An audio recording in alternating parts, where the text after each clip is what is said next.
Okay, even though we're back on another exciting episode of Starfleet Boy, I do have to say that I want to finish hearing about Paul McCartney last night. Paul McCartney was amazing. My brother and I went to go see him last night, and it was he defies age. He really does. He's a superstar. There was a picture of him on London subway or train or something like that, and he was just chilling by himself, undisturbed, and considering how famous he is, to just be like, no, I'm just gonna hang out anywhere I want to. I I'm think just that's gonna an hang awesome. out here. It's all right.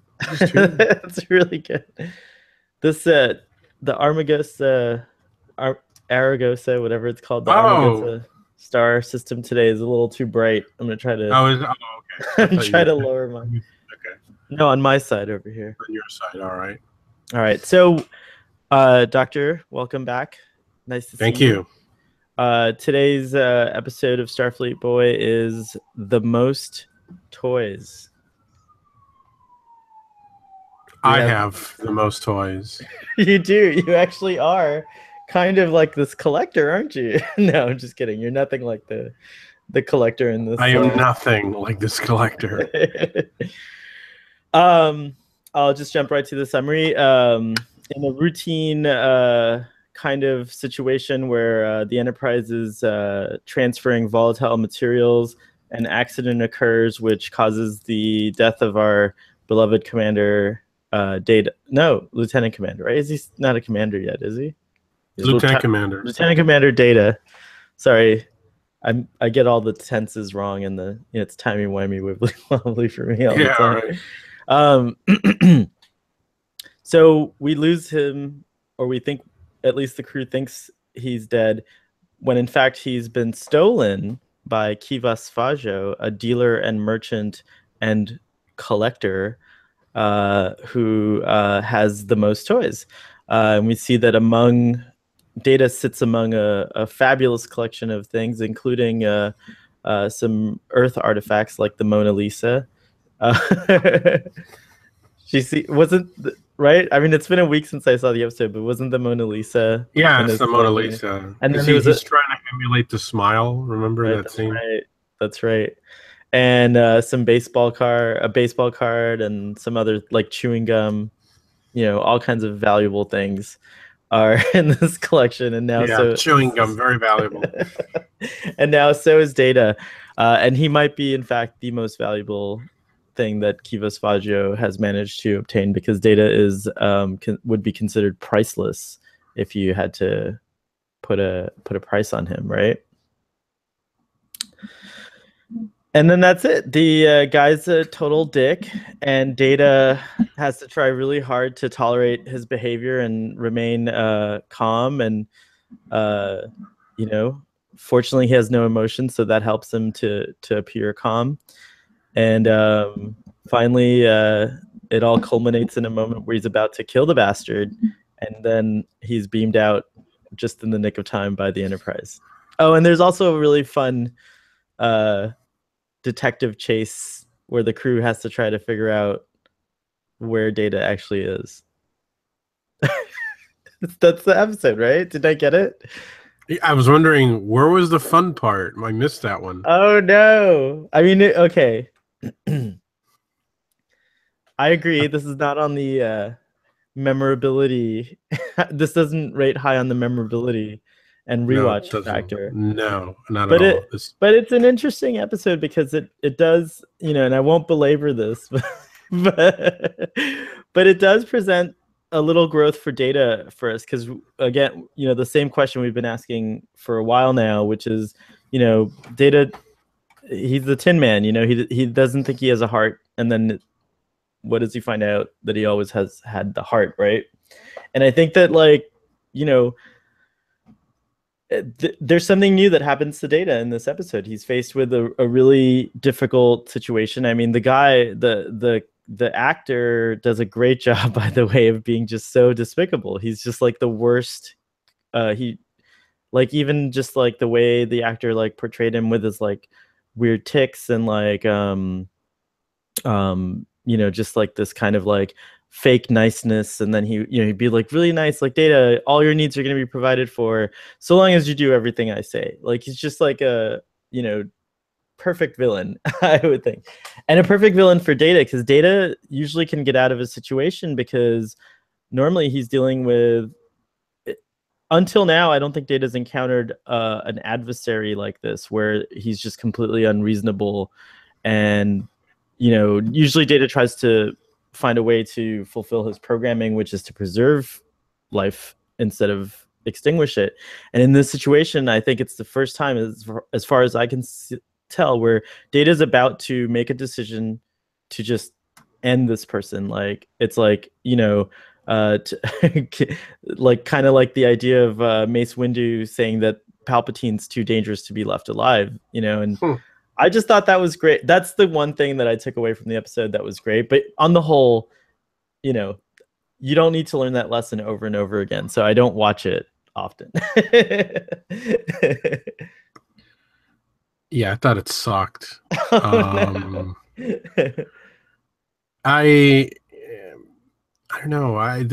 The episode seemed kind of cheap to me in the sense that the production design with respect to where Data was being held seemed just kind of bland. Didn't really stand out too much to me. I thought the makeup was lazy, you know, especially that the guy, the buddy that Parlar Toff is his name, with the weird nose ring or whatever, the Oh, right, gold right, right, thing. right. Like he was, I don't know, it's just the makeup, like it just wasn't a very interesting alien to me. Kivas Fajo didn't have very interesting makeup. So I mean, nothing about it was interesting to me. This situation seemed not, just devoid of any tension or suspense. I I just couldn't figure out why was Data taking so long to get out of this. I mean, it just seemed like Data could have done something to get out of that situation faster. And then what was happening back on the Enterprise just real. I mean, it was a nice showcase for Geordi, I guess. I mean, Geordi was Right. the one that kind of figured it out, and he has that really kind of over the top scene where he's in bed wearing his uniform, I forgot. and and he just kind of like has this like, oh, I know, I have the answer, and it's just kind of like, what? Like, he doesn't even look like he's comfortably resting. You know, he's Well, just kind of like waiting for them to say action. You know, I mean, the episode just seems. I mean, we had a really good episode prior to this 10 Man where everybody was just firing on all cylinders, and there was a moment where everybody thought Data was dead when they thought 10 Man was destroyed, and I thought in those 2 seconds that we thought Data was dead, I thought Patrick Stewart and everybody reacted with more emotion and conviction than in the entirety of this episode, where they think that Data is just dead. Right. Okay, that's it. Let's just move on. And Well, no, and Jordy has a hard time. I mean, going back, except for Jordy, yeah, Jordy has except for a really Jordy. hard time about it, and they all But kind of do. yeah, I don't know. I just felt everybody was just sort of on autopilot in this episode. Nobody really stood out in terms of their acting, and when you were talking about with respect to the moment that Data decides to shoot the guy, well, but then here's the thing that really bothers me is when he gets back to the Enterprise, he lies about it to Riker, Oh yeah. and I don't understand why. I really don't. I've thought about this for a couple of weeks now, and I'm like, why did he lie? What does he care? He's an android, right? He doesn't have any emotions. Why did Well, he that lie to Riker? Let right. me ask you. I Why mean, did he lie? that's just the thing. Do you think that this situation was so stressful that it actually triggered? I would equate it to like the What's stress? He's an android. He has no stress. well, I mean, like, so where do we divide what Data experiences? Like, is stress an emotion? Because I don't know. Like, I think stress can be handled without emotions, but it Right. So can. is it shame? What's that? Is it shame? I don't know. Is shame an emotion? Like the where do we like Shame this is an is emotion. It's an I think emotional response. yeah. I think that Data in that moment maybe, I don't know. It'd be interesting to find out what happens next, so to speak, if there was like a any kind of work or comic or even like a note from a writer that kind of like has insight to this, because in this situation we really only can know what the writer's intentions were. I don't know. I do think it's a little out of character for Data 2 to not to lie. It's totally out of character for him, Has but Data lied before? I don't know. I think he has. He has. I don't know. That's a good question. Like I feel like Data's maybe has bent the truth for a mission, but I'm not sure. I don't think But he has. he tells what does he tell Riker that there must have been a discharge or something. Yeah. Like, no, you fired. You pulled the trigger. Or did he? Of course he did. No, I know he did. Right. It's an I don't know. interesting that well, but Are see, we supposed to those are debate the that? things Or that are so those are the things that are interesting about this episode. There are some questions that we don't know the answers to. Um it's just one question, what's what and is it's at the the very end.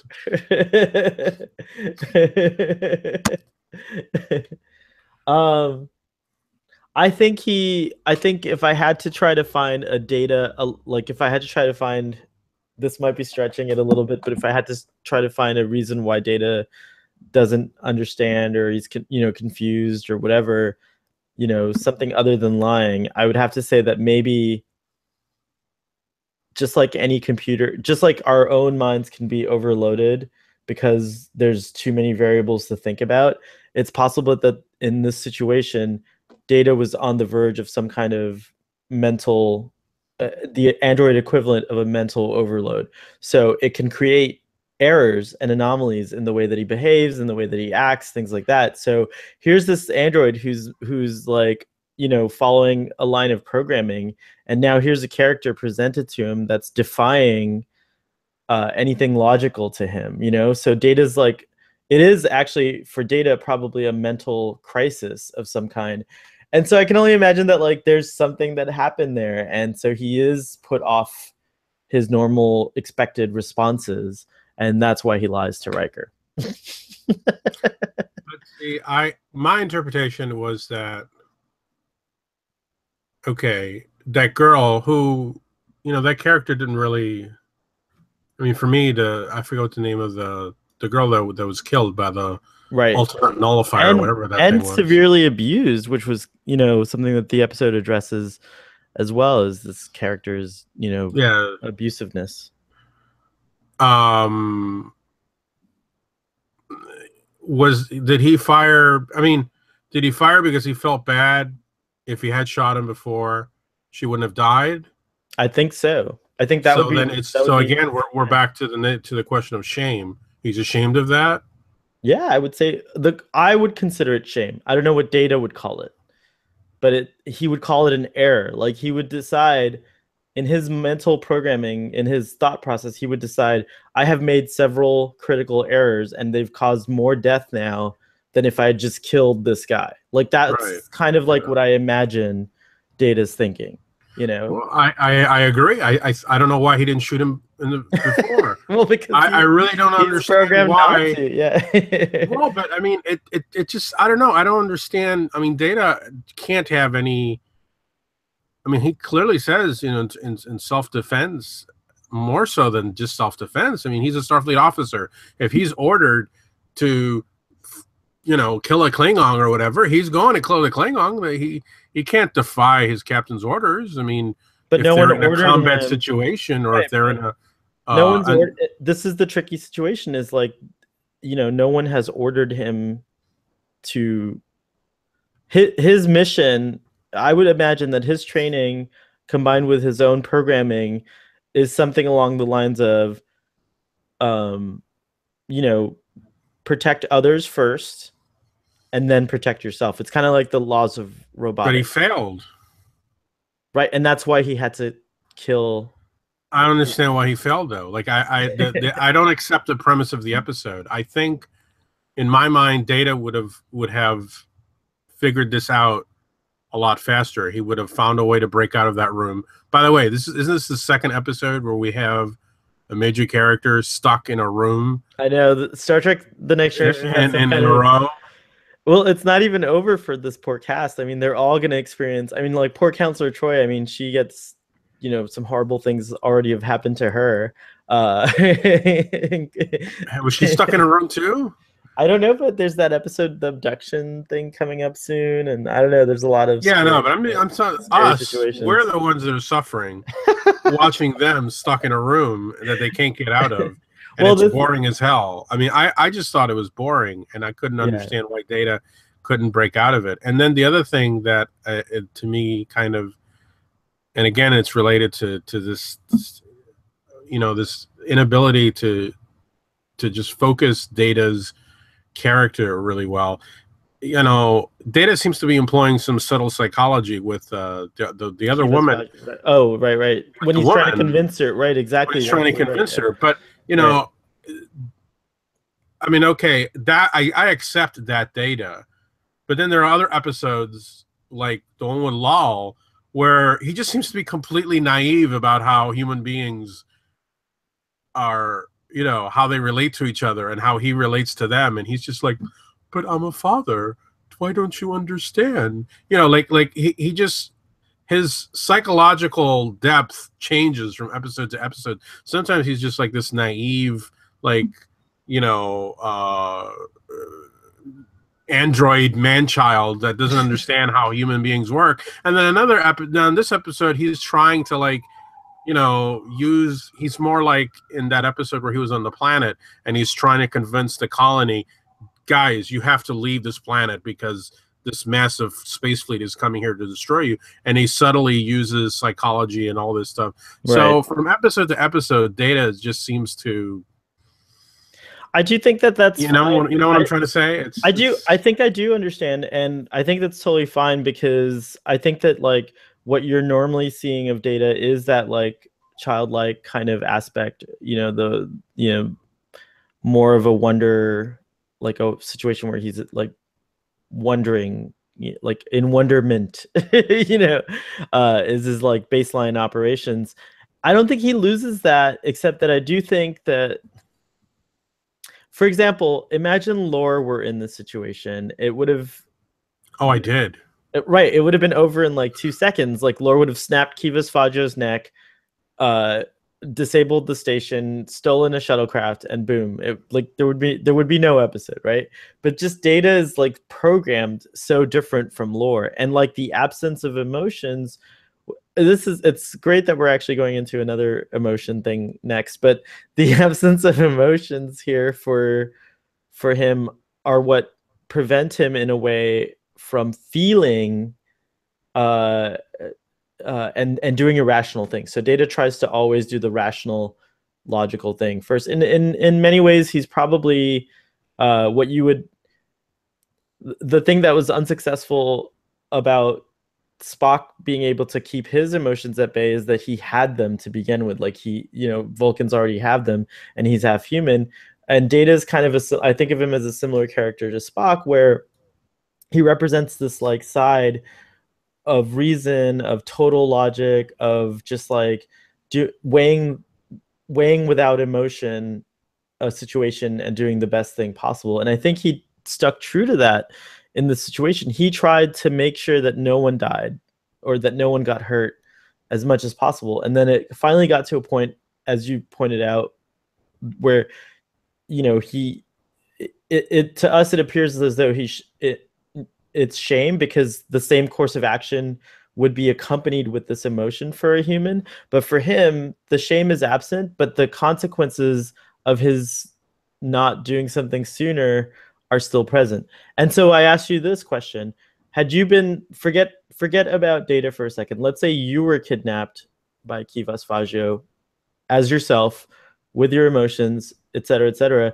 Now, if there was a person under his control who you would feel sorry for, like that character, the lady, the woman in the episode that Kivas tortured, right? I would try, I would personally, I don't know how you would feel, but I would personally, if I were in that situation, want to try to help her as well. If I didn't see an immediate threat to my life, like for some reason I'm in this prison because he needs me, I don't feel like he's going to kill me or hurt me necessarily. So I'm going to try everything I can to get this other person to help me escape and help them escape as well. And I think that's what it boils down to. But it failed. The plan failed because the douchebag is just like unhelpable and Data finally has to just well, we don't know. We really don't know. Does Data think he didn't do it? That's the only question out of this episode. So it's fascinating, and that's it. We're done. I mean, I don't find it that fascinating. I think this whole episode is just a big mistake. can, can we see what the book says about it? Come Sure. on, we got. I think there might be something fun in the book.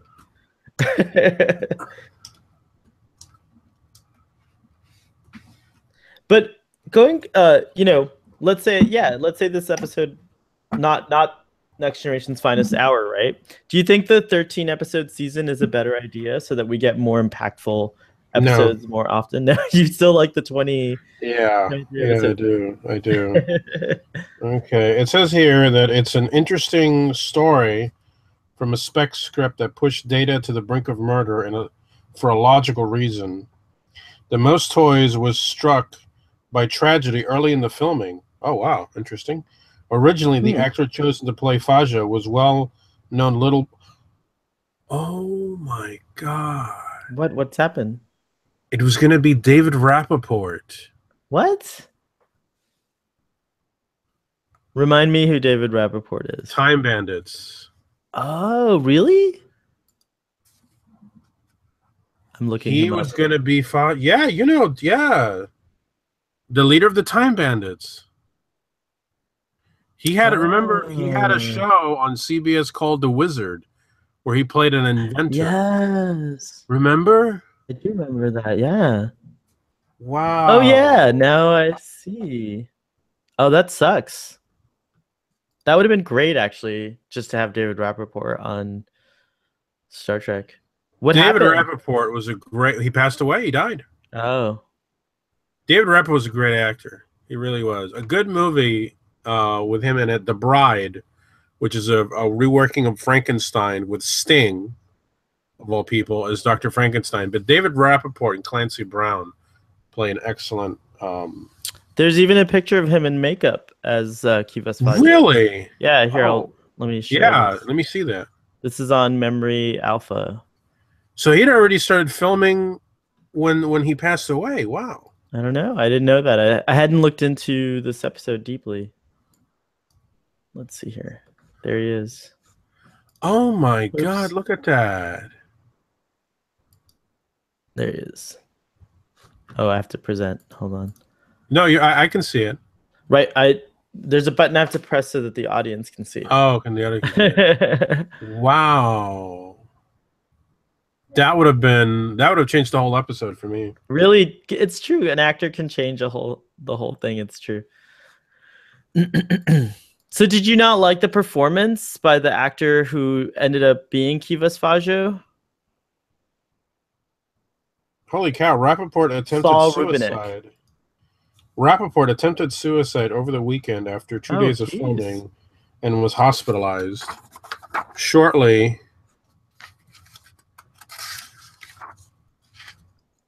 afterward, he died as a result of a second attempt. Oh my God, I had no idea. I didn't know he committed suicide. How terrible. That's terrible. Sometimes we find things out on Starfleet Boy that we didn't know. Wow. Wowzers. Left with unusable footage, the production huddled, then hired Sal Rubinek, and had him into fittings for a new costume by noon on the following Monday. Although promotional photos of Rappaport in the role had already been sent out, considering the short notice, Rubinek, a busy Canadian actor, did a remarkable job of He making the did. quirky role his own. In the expected grief over Data's loss, Worf has a nice moment when he actually confides to Troy that his assignment at Ops is the second time he's filled in for a fallen comrade after Tasha Yar. Oh, that's right. The shuttlecraft that was used in the episode was named Pike after Christopher Captain Pike. Christopher Pike. Oh, cool. Yep. Um, Oh, I didn't. Yeah, go ahead. Fajo suggests that Data has no sense of modesty. In fact, he does have a modesty subroutine as established in Inheritance. I didn't think. I mean, obviously he didn't have much time to prepare. I mean, it was like an overnight thing. But overall, I didn't think the character of Kivas Fajo was all that menacing. Really, I mean, he wasn't. I don't know. I mean, now that I see that there was it was a kind of a troubled production. I'll give it a little bit of slack, but I still don't think the story was that interesting. I mean, to me it would have been more interesting if he actually would have shot Fajo, and then we would have seen, like, for sure. Okay, Data just shot this guy. Why did he shoot this guy? Now we're just kind of we can just go back and forth, say, well, maybe he didn't shoot him. Maybe it was Oh, I just. guess this is Star Trek's Han and Greedo, isn't it? Yeah, I guess. Who shot first? Did Data shoot it all? I mean, The yeah, Data shoot it all. It's gonna yeah, be the Data shoot it all. there was nothing in the literature that answered that question. No, no, there Interestingly. wasn't. And I will say that the other collector, Parlo Toff, does appear in a novel, Oh. in a DS9 novel, and Kivas Fajo is mentioned when Data has a flashback, courtesy of the Orb of Memory, in a DS9 novel. So he has a flashback to this whole episode, apparently. Well, But it's other a than that, I it found nothing. yeah, I mean, it's an interesting episode for me in some respects, but overall, I didn't I don't yeah, I don't come back to this episode probably because it's a little traumatic too. It deals with some pretty crazy themes. Uh The fashions are also terrible. no, I yes, mean, that's the true. costume designs are. I cringe. I don't know how to describe. I think Saul Rubinek, the actor who plays Kivas Fajo, did a great job. But I think that like there is something important about how um, what you just touched on there is like, sometimes I think that like having a menacing character, one should dress them a little bit more menacing. And his outfit looked like clown-like or somewhat humorous, whimsical, I think, and I don't know. He looked like a circus performer, and I couldn't get past that. And so, that's something that happens actually frequently on Star Trek. Yeah, Is yeah, that, I like, agree with that assessment. I think a lot of the costume, I mean, obviously uniforms are different. Uniforms are a right, different thing. But when right, well, we just had the episode where Picard goes to Raja and Riza. Riza, and it's kind of like, really, that's what you wear when you're not in uniform? I mean, I get it. Yeah, Like, you're trying to like show, it's supposed to be futuristic, but we have the benefit of knowing that like Star Trek: The Next Generation has now been on the air for 30 years, so we're talking from a perspective of like 30 years later we don't see anyone wearing anything remotely like the civilian clothing in Star Trek: The Next Generation. Fashion's actually gone in a whole different direction, so it's like, yeah, I think that like the future fashion aspect of Star Trek, it's sometimes a little sketchy. why does no one wear jeans? Are there no jeans in the future? Well, the thing I don't is get that it. We've so had jeans for like a long time. we haven't got, what's great, I have to say, that's what one of the things I love about Star Trek 5. Well, Kirk is wearing jeans. Jeans. He's wearing Yeah, actual yeah, jeans. Like, and yeah, that yeah. He makes is. sense to me. You know what I It mean? That does makes make sense to it me. makes complete It sense. makes So absolute sense. One of the many redeeming values of Star Trek Five. Kirk wears jeans, and we're all happy about it. audience, if you've made it this far into the conversation, let us know what you think. Where are the jeans? Where on Why? Star Trek? What do you I am curious. Gary's prompting me to ask more questions. which I appreciate of the audience. And I think that's great because I do think of we think of Starfleet Boy as participatory. By the way, we have a nice group of folks that I'd just like to say hello to that regularly comment on our episodes, and we're trying to get some of them on the air, Doctor. But we're Oh, having that's a great. few. Yeah, we're having a few. I'm first of all, I'm terrible at all this because I have a full time job, and so do you. So Mhm. everything's slow, but we're working on it. So we're gonna try and get some folks on that have been commenting in the comment section. But I love the comments Cool. because they're like, we're gonna have to do an episode where we just address some of the questions in the comment sections because there's a lot of great ones. Oh, okay. That sounds like a good idea. What is that? What's going on? What did you just do I don't know. to Data? He's wearing future fashion there. He's ready for future Mardi Gras. Um, are I we I ready to give this? I think we're totally ready to give this episode a rating. I'm gonna give this episode a 4 because the 4 is only because there were some things that I liked about it. But overall, I agree with you that it's not an episode that I would probably return to unless I were doing some kind of analysis like today. Like this whole thing. Yeah. I give it a 2. Oh my gosh, this is it's such a dip for us. Season 3 was so good. Like it was going so well. And this is your first two, right? No, I'm pretty sure I don't have a database girl like on no, Deep Space Nine no. or database There person. were there were twos in season 1 and season 2. No, I'm saying in season 3, this is your first Oh, two. in season 3. I Well, I don't think. think I've seen any of the crappy episodes. I don't usually show up for these. Oh my god. I just do the good ones, man. All right. Well, let let's I'm not, sorry. as I said in the beginning, let's not belabor this further. Let's Yeah, just what are we? Let's go talk about Sarek. Sarek's the yeah. next episode. Up next, Sarek. All right. Sarek. Live long and prosper and see you Yeah, next yeah, yeah. time.